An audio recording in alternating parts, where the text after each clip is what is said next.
Hello guys, আবার viral হলো স্বৈরাচার খনি শেখ হাসিনার কল রেকর্ড।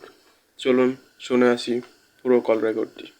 আমরা তোমাদের যে দেশে আছো সেই দেশে স্যার ডেনমার্ক আমেরিকা সবাই এখানে আছি আপা, ডেনমার্ক আমেরিকা সবাই আছি আমরা। আপা আপনি এখন আমাদের কিছু নির্দেশনা দেন, আমরা প্রবাসী থেকে কি করতে পারি এবং বাংলাদেশে আমাদের যে ফ্যামিলি আছে, আত্মীয় স্বজন আছে, আমাদের যে বিভিন্ন দলের নেতৃবৃন্দরা আছে, আমরা কিন্তু অর্থনৈতিক থেকে বিভিন্নভাবে সহযোগিতা করতেছি, যার যেভাবে পারি আমরা।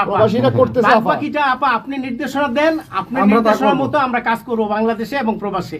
তোমাদের যেটা করতে হবে একটা হচ্ছে তোমরা যে দেশে আছো সেই দেশের আইন কানুন মেনে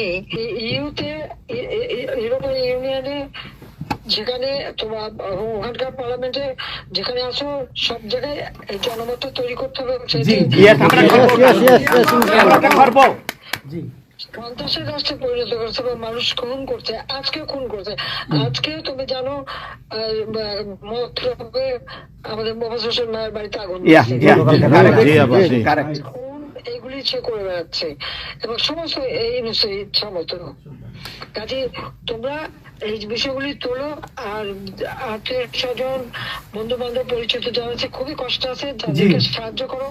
মামলা দিয়ে দিয়ে আমাদের নেতা কর্মীদের চরম হয়রানি করে যাচ্ছে, তাদেরকে সহযোগিতা করা, এই যে আইনজীবী ঠিক করা এবং আন্তর্জাতিক ভাবে কিভাবে মানে এদেরকে সব জনমত সরকার যে অপকর্মগুলি করছে সেগুলি তুলে ধরা, এই কাজগুলি তোমাদের আমরা করব।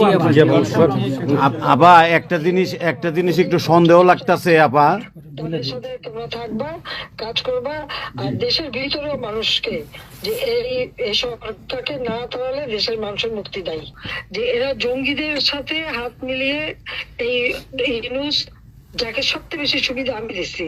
গ্রামীণ ব্যাংকে 400 কোটি টাকা আমি দিয়েছিলাম যখন 96 সালে সরকারে ছিলাম, ব্যাংকটা বসে যাচ্ছিল। আমাদের অপরাধটা কি ছিল?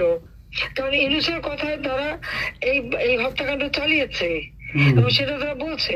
15 জুলাই থেকে এরপরে এই পর্যন্ত যত হত্যাকাণ্ড হচ্ছে, অগ্নিসংযোগ, সবকিছু ইউনুসের নির্দেশেই এই এত বুকের মায়ের কোল খালি হয়েছে, এত পুলিশ মারা গেছে, আর সব থেকে মারা গেছে তো আওয়ামী লীগের নেতা কর্মী।